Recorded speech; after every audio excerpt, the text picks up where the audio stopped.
think we can go to Nicola Sturgeon with a bit of luck. The First Minister of Scotland. Good morning.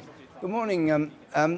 Nicola Sturgeon, you're currently down, I don't know how many seats. It's just disappeared from my screen at the moment. For some extraordinary reason, it's become 0-0. But anyway, how many seats do you reckon you've lost? Put it like that.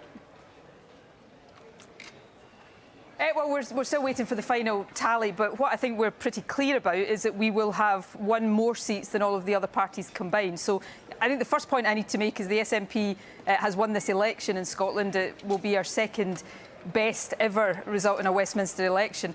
That said, yes, we are certainly disappointed. I am disappointed to have a number of losses, not least the loss of Angus Robertson, who's been such an outstanding MP for Moray, but also an exceptional leader of the SNP group in the House of Commons. So we've won this election, but clearly we've got some reflection to do on the reasons why we've also suffered some losses this evening. Is it right to say you've won the election? Because it's a UK election we're talking about here. I mean, you've got more seats in Scotland. I don't know how the popular vote turned out, but it's pretty damaging for you to have lost seats both to the Conservatives and to the Liberal Democrats and to Labour, who were thought to have been wiped out in Scotland before this election. Yeah. Well, I'm not trying to downplay the losses, but in answer to your question, yes, I do think it's legitimate to say that the SNP has won the election in Scotland.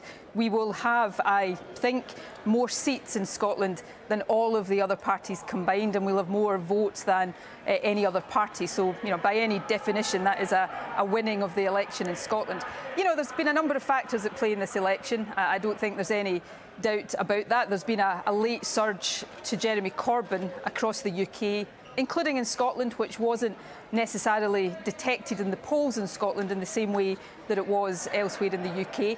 Clearly, there is a post-Brexit uncertainty, and independence is clearly a factor in that. And, you know, I will reflect on all of that in the days to come. But, you know, I think the other thing that has to be said is that tonight is a disaster for Theresa May. She called this election voluntarily. She didn't need to. She thought she could steamroller the opposition and cruise to a landslide victory, and you know, she's left tonight facing a disastrous election result. Now we'll need to wait and see how the final results look in terms of what that means for the government of the UK. I certainly hope the SNP can play a part in a progressive alternative to a Tory government, but we'll have to wait and see how the final results tally.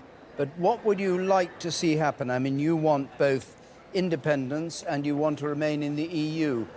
Both those aims, have they been improved by this result? And if so, how?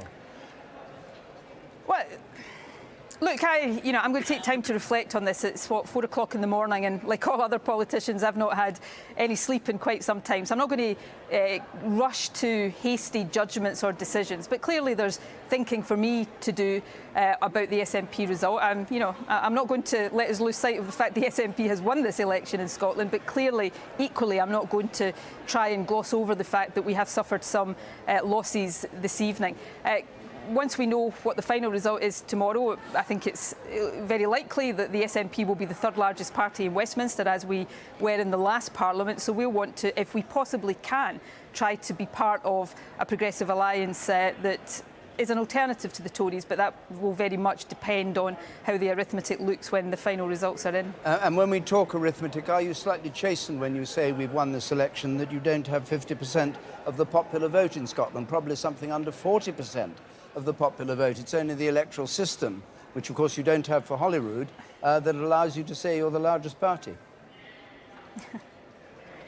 Look, I think anybody listening to me right now, David, is not going to hear me trying to overplay the SNP results. But equally, I think it's reasonable for me as the SNP leader, when we've emerged with more votes than any other party and more seats than all of the other parties combined, to point to the fact that the SNP has won the election here. Before 2015, as you will be well aware, the largest number of Westminster seats the SNP had ever had was 11. And going into the 2015 election, we had 6. We will likely end up with slightly above 30 when the final results are counted. So, I'm not standing here. I'm trying to be pretty straight with you. I'm not trying to gloss over some very disappointing losses, but I think I'm entitled to point to the fact that we have won the election, and clearly the losses are something that I will have to reflect on when we understand and analyse the reasons for that. Nicola Sturgeon, nobody will ever accuse you of being anything other than straight with us. Thank you very much indeed, and thanks for talking to us.